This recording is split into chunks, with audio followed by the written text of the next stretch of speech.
कलम पकड़ाने वाले हाथ तोड़ दिए गए और सिस्टम चुप है।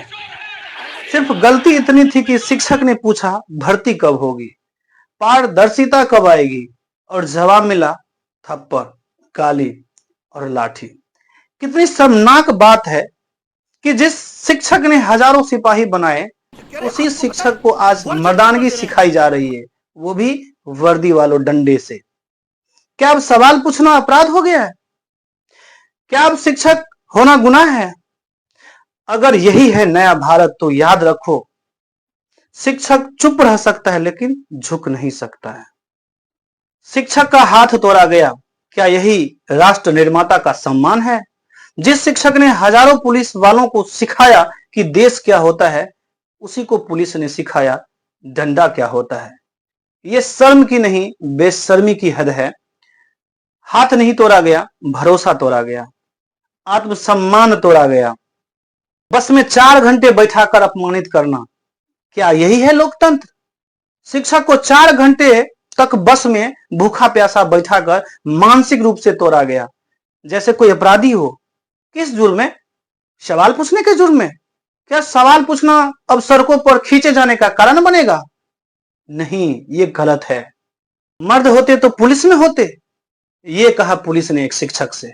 वाह, क्या गहराई है इस निष्ठा में। जिस शिक्षक ने कभी शायद उन्हें मर्द बनाना सिखाया था, उसे मर्दगानी सिखाई जा रही है। वाह, क्या अब देश में वर्दी पहनने वाले ही मर्द कहलाएंगे और कलम थामने वाला नामर्द? अगर ये सोच है तो ये देश नहीं जंगल है। शिक्षक को सिखा रहे हो मर्दानगी, शर्म आनी चाहिए। जिस अभय सर को थप्पड़ मारा गया, अब शब्द कहे गए, क्या वे कोई अपराधी थे? उन्होंने सिर्फ यह मांग की कि छात्रों को न्याय मिले, भर्ती में पारदर्शिता हो, और जवाब मिला गाली, लाठी और तू मर्द होता तो जैसे बेशर्मी। परीक्षा केंद्रों पर बेहूदगी की हद, कहीं माउस नहीं चलता, कहीं कीबोर्ड बंद। क्यों नहीं चलता, इसका जवाब कौन देगा? क्या ये भी किसी मासूम छात्र की गलती है? जब माउस काम ना करे तो छात्र माउस बन जाए, जब कीबोर्ड बंद हो तो क्या भविष्य की कुंजी भी बंद हो जाए? और ये सब देखने वाले कर्मचारी कहता है मुझे क्या करना है। ये केवल नकारात्मकता नहीं, ये भविष्य की हत्या है। अब सवाल उठेगा, क्या शिक्षक सड़क पर आएगा तो उसे कुचल दिया जाएगा?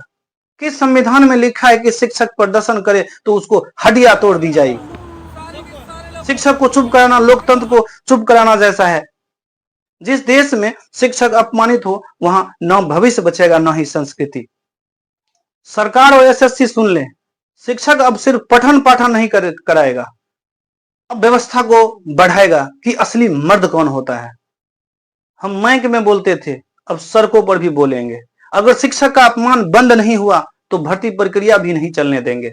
डंडे की ताकत दिखाने वालों को अब कलम की ताकत दिखाई जाएगी। हम शिक्षकों को हाथ तोड़ा गया, मेरा हाथ टूटा है लेकिन आवाज नहीं। शिक्षक को मारा, फिर किससे इंसानियत की उम्मीद है? अगर मर्दानगी दिखाना है तो व्यवस्था सुधारो, शिक्षक नहीं पीटो। परीक्षा में देरी, युवाओं की उम्र से खिलवाड़, सरकार और एसएससी को जवाब देना होगा। क्यों क्यों एक परीक्षा की नोटिफिकेशन से लेकर परिणाम तक 2 साल का समय लगता है?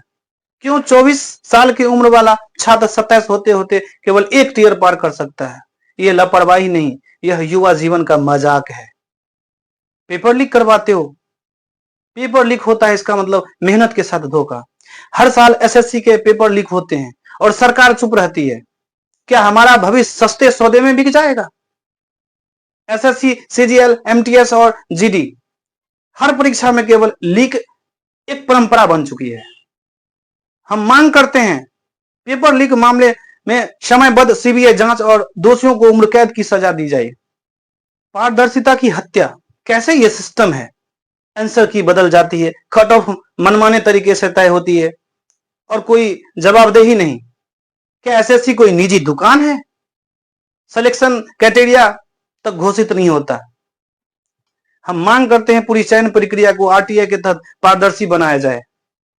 सर्वर क्रैश और तकनीकी खराबी डिजिटल इंडिया की पोल खोलती है। जब छात्रों का भविष्य तय होना होता है तो एसएससी का सर्वर बैठ जाता है। ये तकनीकी खराबी नहीं, ये छात्रों का भविष्य की हत्या है। हम मांग करते हैं एसएससी सीबीटी सेंटर्स का थर्ड पार्टी ऑडिट कराया जाए। सीटें घटाना, पोस्ट क्लैरिटी ना देना, यह कैसा मजाक है। वैकेंसी नोटिफिकेशन में सीटें अधिक बताकर एग्जाम कराई जाती है और बाद में काट दी जाती है। पोस्ट प्रीफरेंस का खेल छात्र को भटका देता है। हम मांग करते हैं पदों की संख्या और जॉब प्रोफाइल नोटिफिकेशन में ही स्पष्ट हो। फर्जी रिजल्ट और कोचिंग का गठजोड़ से युवाओं के सपनों का धोखा होता है। युवाओं के सपनों के साथ खिलवाड़ किया जाता है। कोचिंग सेंटर और एसएससी के गठजोड़ से हर साल छात्रों के सपनों का व्यापार होता है। हम मांग करते हैं एक स्वतंत्र कंप्लेंट रिड्रेसर और मैकेनिज्म बनाया जाए ताकि सभी स्पष्ट हो। हम कोई दया नहीं मांगते, हम अपने अधिकार मांगते हैं। एसएससी को सुधारो, नहीं तो युवाओं को आक्रोश सड़कों से संसदों तक पहुंचेगा।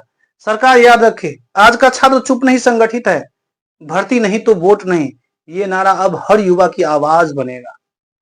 आते हैं मेरे साथ हैं तो चैनल को सब्सक्राइब कर दीजिए, अभी तक सब्सक्राइब नहीं किए तो वीडियो को लाइक कर दीजिए, एक कमेंट जरूर कर दीजिए, अपने दोस्तों के साथ शेयर कर दीजिए। थैंक यू, धन्यवाद।